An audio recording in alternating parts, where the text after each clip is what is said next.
Hey guys, what's going on? It's your favorite starving artist.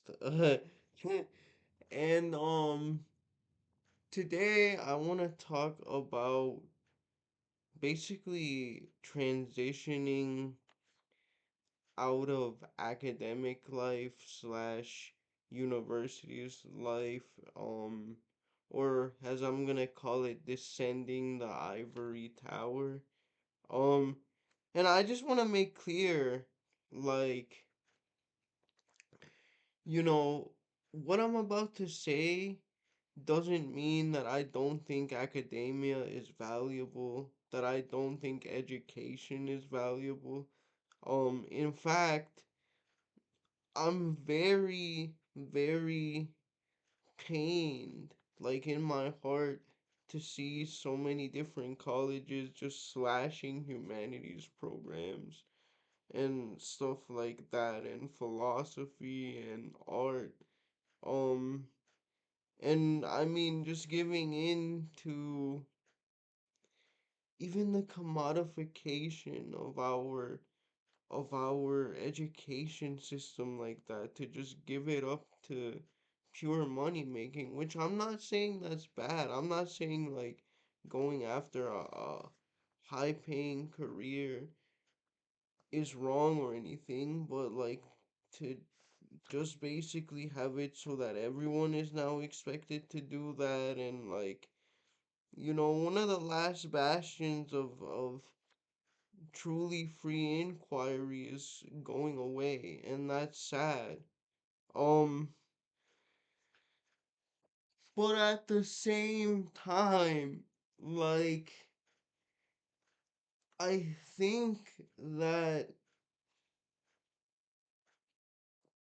you know, ivory tower academics, professors have not necessarily been as honest as they needed to be about the real value, the actual value of an artistic, a liberal, a humanistic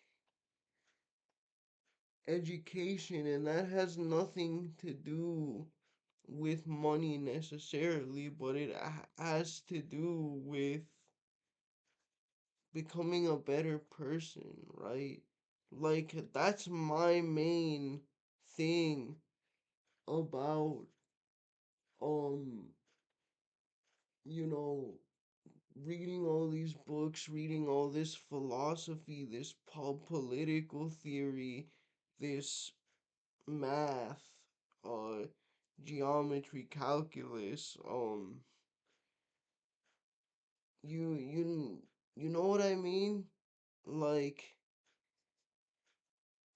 I feel like academics and professors are kind of just in the ivory tower for the most part, and that's cool and everything, but it's like, your students, or very few students, aren't gonna be what you're gonna be.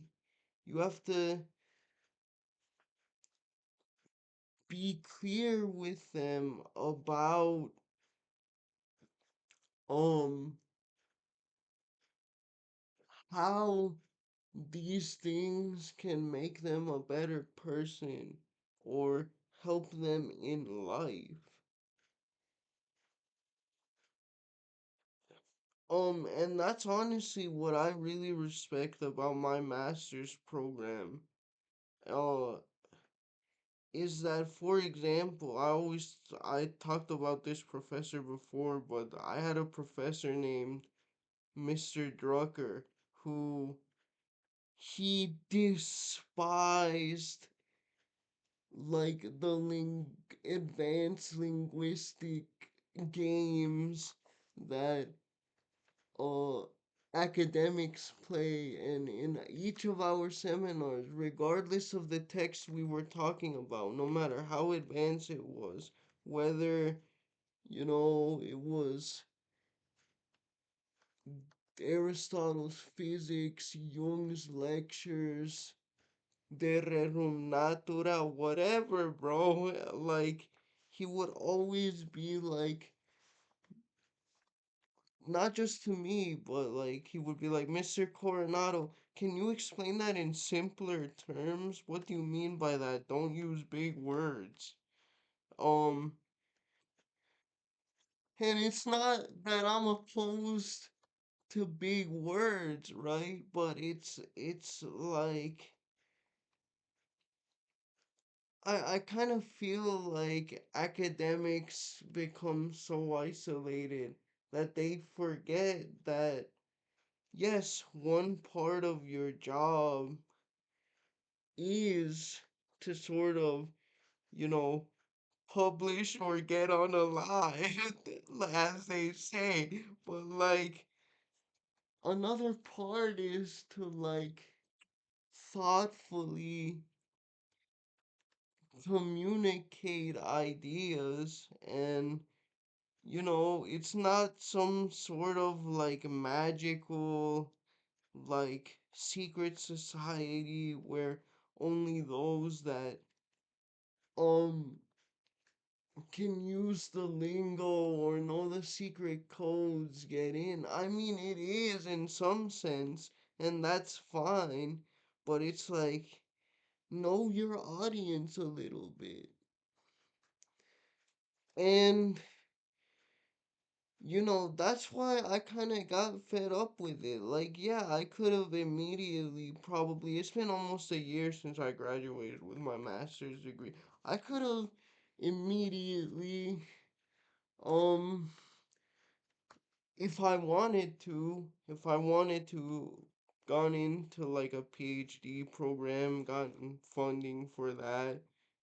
Um, But I decided like, I'm kind of tired of this. I want to do actual stuff. I want to put everything um that I learned from my humanistic education to practice in my life. And I'm not going to sit here and kid you guys. That's a very great privilege.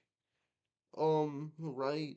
Because I don't really have to worry about working that much, although I'm looking for work, that's for sure.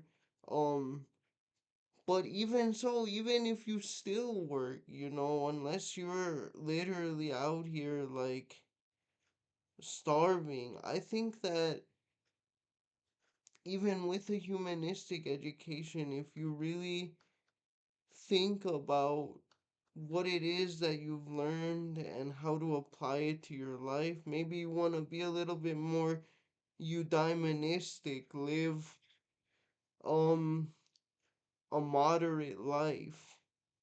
Or maybe you don't want to do that. Maybe you want to get as much experience as possible, right? But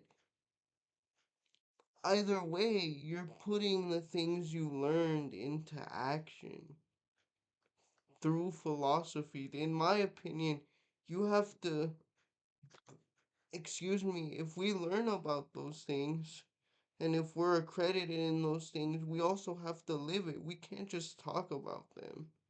And that's what I wanna um I guess tell you guys. I'm not the first one to say it, but it's like don't be so much of an academic where you get locked into the ivory tower and become out of touch. Actually think about how you can apply the humanistic things, the philosophical things, the artistic things that you learn to your life. And that to me, I don't care what anyone says. And like I said, I'm kind of upset that they're cutting so many programs, but that to me is the value of those types of things and why I'm glad they're part of general education requirements. I know that's an unpopular opinion among the youth right now, but it's like I would rather people be introduced to these things by force than just not have them in an institution of learning at all. Okay, thank you very much, guys. See you. Bye.